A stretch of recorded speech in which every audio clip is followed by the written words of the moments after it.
बिस्मिल्लाहिर्रहमानिर्रहीम अस्सलाम वालेकुम। की हाल है मेरा तमाम सजना दे बेलियां दा और सुनाओ सेहतां तबीयतां ठीक न तुहाड़ियां ते कैसे शौक जा रहे हैं।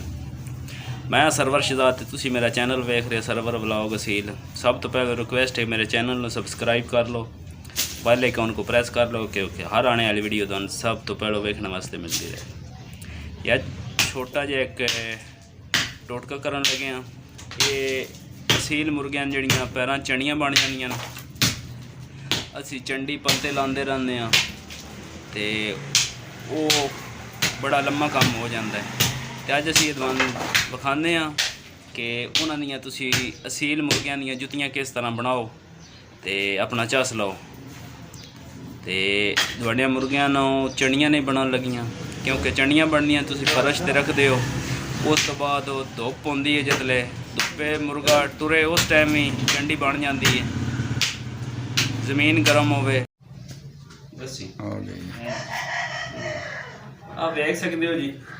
आ ट्यूब है, ये साइकिल की ट्यूब भी हो सकती है, उस तो बाद मोटरसाइकिल की भी हो सकती है, ट्रक की हो सकती है। ये नहीं कि रबड़ है, ये तुसा ले लेना है ते अपने मुर्गियां दी जुत्तियां बनाने वास्ते चंडी वास्ते बड़ा ज़बरदस्त जड़ा नहीं है, ज़बरदस्त चीज़ है। इंशाअल्लाह चंडी नहीं बनन लगेगी। आप देख सकते हो इस तरह तुसा ले लेना है। आ ढक्कन है,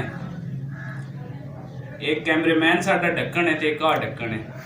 ये तुसी बोतले का ढक्कन कोई भी लै सकते हो। इस ना तुसा निशान लाने त्रै। आ देख सकते हो जी कैमरेमैन जी अगाओ खान नेड़े एक तरीक विखावे है। आ निशान ला लेना इस तरह का, देख सकते हो। आ लग गया तीसरा, आ त्रै निशान लग गए ना।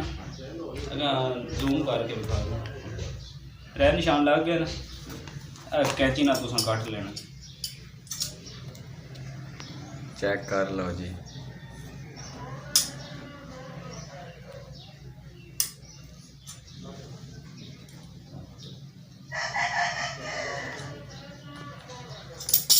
इतना तुसा टोटका बना लेना जी।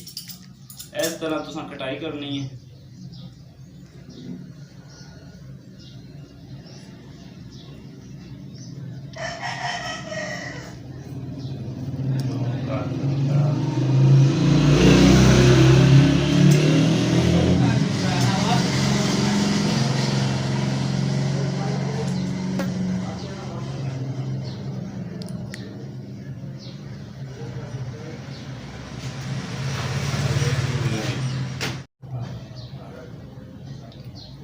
काम पूरा हो जाए बना। आ देख लो जी बन गई है जुत्ती। ब्रांड जुत्ती है, ये ब्रांड जुत्ती है जी। ये आम जड़ा नहीं दुकाना तो नहीं दवान मिलनी। ये सर्वर तुसा कुछ स्पेशल मोचिए कोल जाना, उस कोल तुसा बनवानी है। ये सर्वर ब्लॉग को मिल सकती है यहाँ। ये जिस किसी ने चाहिए होवे मेरे नाल राब्ता कर सकते हैं ते मैं बना के देवांगा इंशाअल्लाह।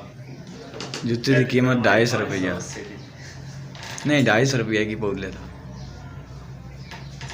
आ देख सकते हो जी, ये हुण बिल्कुल जुत्ती तैयार है। ये तुसी अपने मुर्गे ना पा सकते हो। मैं हुण पा के बताना। Okay okay. आ देख सकते हो जी माशाअल्लाह माशाअल्लाह दा कमेंट तुसा लाजमी करना है। मैं अपने मुर्गे जुत्तियां पा दित्तियां न ते इसनों चंडी तो कोई नहीं हों फर्श उत्ते होंदा इहदे विचों जड़ा नहीं इसदा पैर तलियां जड़ा नहीं कूड़ियां तलियां होंदियां रगड़ी जांदियां न। इस वास्ते मैं बना छड्डी। मैं नाल दोस्तां दे शेयर भी करदे भी है क्योंकि एडा औखा काम कोई नहीं। मत समझो बड़ा है मोचियां वाला औखा काम है। सन त्रोपे मारने पौने, कोई कुछ भी नहीं दवान करना पौना। तुसीं सिर्फ लैके जुत्तियां बना के वीडियो वे सारा मैं दस छड्डे एंड तक वीडियो वेख्या है। इंशाअल्लाह दवानों समझ भी रल जासी ते मज़ा भी उसी दा ते दुआवां ना याद भी रखे है ते अच्छे अच्छे कमेंट किया करो ते अल्लाह सोहने दे हवाले।